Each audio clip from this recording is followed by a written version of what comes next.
Hello guys, welcome back to our channel. We're so excited to have you again. For me, this is quite a shocking news because the MURIC that Nigeria knows, talking about Muslim rights concern, have never for once come out openly to complain about any form of heinous crime committed by any member of Meitiala, talking about Fulani Herdsmen.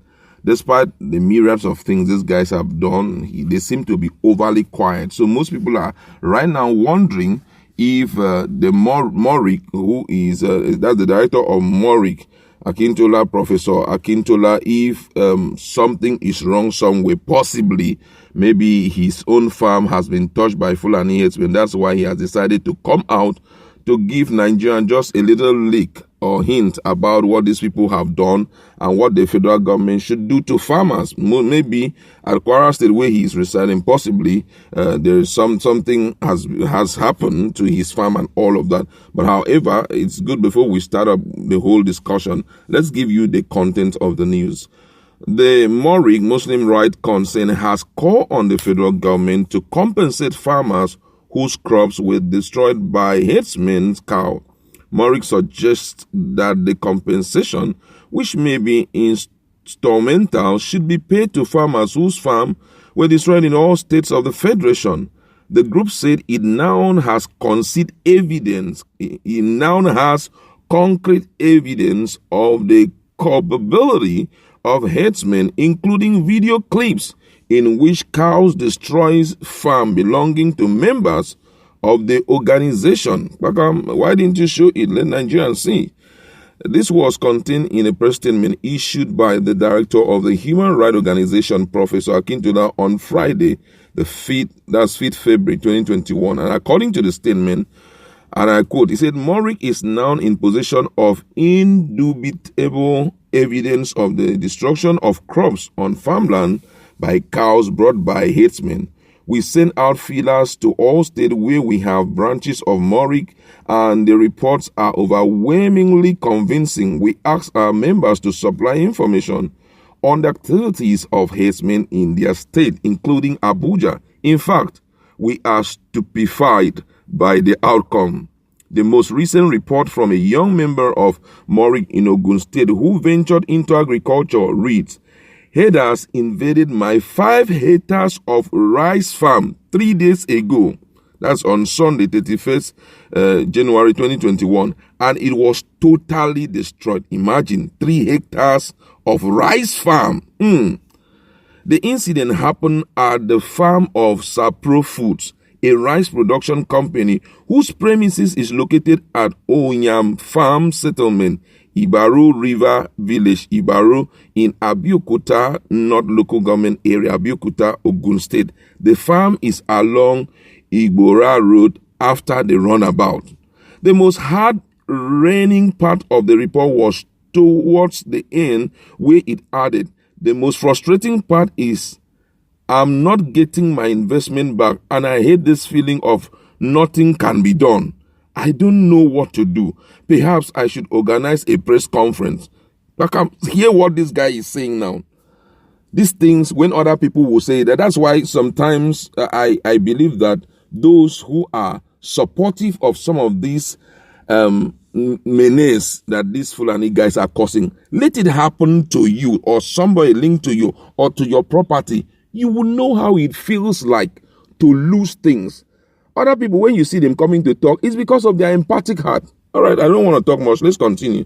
This one says, as if that was not enough, the Modi, that's principal of a local Arabic school in Lagos, also reported another sad incident in which herders brought cows to invade his father's cashew farm in Ijomu Oro, Kwara State. Everything was destroyed, and he lamented that his father would have realized millions of naira had he been able to harvest his cashew nuts. He added that the fear of herders has forced farmers in Idoro, also in Kwara State, to abandon their farms. This is frightening. Farmers in Kwara State are afraid of going to their farm due to the activities of herders. Farmers in Zamfara and Katsina have run away from their farms for fear of being killed or kidnapped by bandits. Farmers in Ilesha, Osun State, those in Iganga, Oyo State, and those in Ebonyi live in palpable fear of Hein0us. From where shall food come to our tables? Famine is coming. Oh. Cows and bandits have taken over Nigerian farms. MURIC charged federal government and the state government to take responsibility. It is very clear that federal government is yet to appreciate what farmers are going through in the hands of marine headmen. Perhaps we will appreciate the pains of farmers better when we realize that agriculture essentially entails long and slow process from clearing to planting and harvest. No crop starts germinating in a single day and ripen from harvest the next day. Both cash food crops are the outcome of hard work and patient perseverance over time, sometimes 2 or 3 years. The shortest is 3 months for crops like corn and yam. How would you feel if someone just walk in and smashes all what you have been putting together for months or years? We therefore declare that farmers have been patient enough. Federal government should do something urgently. What MURIC will like to suggest is that federal government should roll out a compensation plan, albeit instrumentally, to be paid to farmers of all categories who have evidence of loss of crops due to the activities of Hein0us and bandits. This will make government policy of bailout comprehensive, fair, and balanced. We recall our advice to federal government 2 days ago, in which we advocated for payment of bailout for Hein0us to enable them buy land from private owners for use as ranches. The compensation we are now asking for farmers who lost their crops will be spread to all parts of the country. Farmers in Benue, Ondo, Sokoto, Ekiti, Enugu, Ogun, Katsina will be eligible. This is the way government can take responsibility. We may add here that such compensation will be assured farmers those tensions across the country and inject a new dose of confidence in Project Nigeria. We were motivated to offer this advice after a female member of MURIC related her experience. She reported how she witnessed an argument between some herdsmen and farmer when she traveled to visit her mother in Ilesha in 2019. According to her, the herdsmen had driven cows into a farm, thereby destroying everything in it. The farmer insisted on compensation, or there would be trouble, or he will only back down after the herdsmen pay the money. These examples show that payment of compensation to farmers will bring peace to our troubled land. We are also aware that in the culture of the herdsmen, those who kill their cows can only be forgiven after compensation has been paid. We therefore appeal to all ethnic groups who are currently agitating to simmer down. There is no problem without a solution so long as we can have time to sit down and think.